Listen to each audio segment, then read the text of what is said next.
ওয়া রাযাকনাহুম মিনাত তাইয়্যিবাত, মানুষের জন্য আমি পবিত্র রিজিকের ব্যবস্থা করেছি। জলে এবং স্থলে যত প্রাণী আছে সবগুলা প্রাণীকে রিজিক দেয় কে? আমাদেরকে রিজিক দেয় কে? সাগরের মাছগুলোকে, বড় বড় তিমি মাছগুলোরে রিজিক দেয় কে? বাতাসের মধ্যে ভেসে বেড়ানো বড় বড় পাখিগুলো, স্ক্যান্ডিনেভিয়ান কান্ট্রি থেকে লক্ষ লক্ষ কোটি কোটি পাখিগুলো যে এক দেশ থেকে আরেক দেশে ট্রান্সফার হয়, এগুলোর রিজিক দেয় কে? রব্বুল আলামিন বলেন, ওয়ামা মিন দাব্বাতিন ফিল আরদি ইল্লা আলাল্লাহি রিজকুহা ওয়া ইয়ালামু মুস্তাকাররাহা ওয়া মুস্তাওদাআহা কুল্লুম ফি কিতাবিম মুবিন। আল্লাহু আকবার। রব্বুল আলামিন বলেন, ভূপৃষ্ঠে বিচরণশীল যত প্রাণী আছে সব প্রাণীগুলোকে আমি আল্লাহ আমার নিজের কুদরতে রিজিকের বন্দোবস্ত করি। এই প্রাণীগুলো কোথায় থাকে, কোথায় যায়, সব জায়গায় আমি রিজিক পৌঁছে দেই। রিজিক কেউ দিতে পারে না, রিজিকের মালিক কে? রিজিকের মালিক তিনি আল্লাহ। এজন্য আল্লাহ তাআলা বললেন, ওয়া রাযাকনাহুম মিনাত তাইয়্যিবাত। এরপর আল্লাহ বললেন, ওয়া ফাদ্দালনাহুম আলা কাসীরিম মিম্মান খালাকনা তাফদীলা। আমি যত প্রাণী সৃষ্টি করেছি সকল প্রাণীর মধ্যে মানুষের মর্যাদা, শ্রেষ্ঠত্ব আমি দিয়েছি। সুবহানাল্লাহ পড়েন। তাহলে এক নম্বরে আল্লাহ বললেন আমি বনি আদমের মর্যাদা বাড়ালাম। এরপরে বললেন স্থলে এবং সমুদ্রে চলাচলের জন্য যানবাহন দিলাম। 3 নম্বরে আল্লাহ বললেন পবিত্র রিজিকের ব্যবস্থা করে দিলাম। এরপরে আল্লাহ বললেন যত প্রাণী আছে, সৃষ্টি আছে, সবগুলার উপরে আমি মানুষকে শ্রেষ্ঠত্ব দিলাম। সুবহানাল্লাহ। তাহলে সবচেয়ে বেশি শ্রেষ্ঠত্ব মানুষের। কার? মানুষের। শুধু তাই নয় প্রিয় ভাইরা, আকাশ এবং জমিনে যা কিছু আছে সব কিছু মানুষের জন্য, মানুষের কল্যাণে, মানুষের প্রয়োজনে, মানুষের বশীভূত করে সৃষ্টি করেছেন কে? রব্বুল আলামিন বলেন, হুয়াল্লাযী খালাকা লাকুম মা ফিল আরদি জামিআ।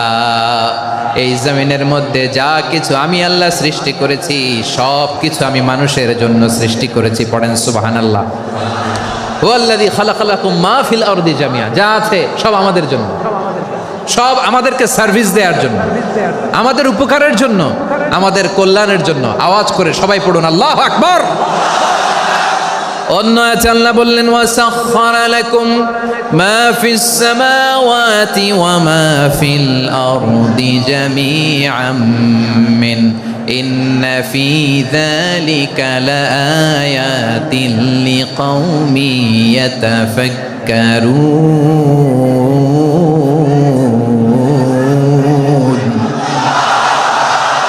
প্রথমে আয়াতে আল্লাহ বললেন জমিনে যা আছে সব তোমাদের কল্যাণে আমি সৃষ্টি করলাম।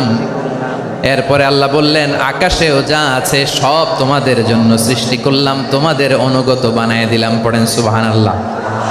মানুষের কি ব্রেইন দেখেন, মানুষ জমিন ছেড়ে আকাশে চলে যায়। পাখি দেখে মানুষের শখ হলো পাখি যেহেতু উঠতে পারে আমরাও পারবো।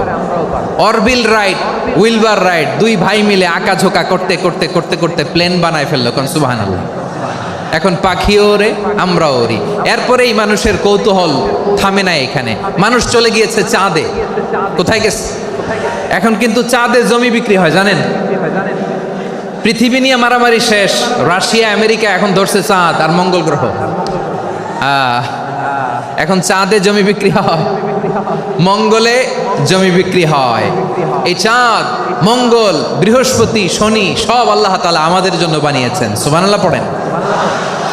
মানুষ সাগরের উপরে চড়ে, শূন্যে ভেসে বেড়ায়, পাহাড় কেটে সুড়ঙ্গ বানায়, টানেল বানায়। মানুষ ব্রডব্যান্ডের লাইন নিয়ে যায় সাগরের ভেতর দিয়ে, এক দেশ থেকে আরেক দেশে, এক মহাদেশ থেকে আরেক মহাদেশে। সুবহানাল্লাহ পড়েন। তার মানে গোটা বিশ্বের সব কিছুর উপরে control, superiority over all creatures, সব কিছুর উপর কন্ট্রোল, মনিটরিং, নিয়ন্ত্রণ, এটা প্রতিষ্ঠা করে দিয়েছে কে? এজন্যই মানুষের শ্রেষ্ঠত্ব। ওয়ালাকাদ কাররামনা বানি আদম। আমি বনি আদমের সম্মান বাড়িয়েছি, মর্যাদা আমি বাড়িয়ে দিয়েছি এ কারণে, কারণ মানুষ সব কিছুর উপর নিয়ন্ত্রণ নিতে পারে। মানুষকে নিয়ে এই কোরআনের সব আলোচনা, মানুষকে নিয়ে এই কোরআনের সব। তাই কোরআনের কেন্দ্রীয় আলোচ্য বিষয় হচ্ছে মানুষ। কোরআনের কেন্দ্রীয় আলোচ্য বিষয় কি? যশোরের ভাইয়েরা বুঝে থাকলে সবাই বলবেন, কোরআনের কেন্দ্রীয় আলোচ্য বিষয় কি?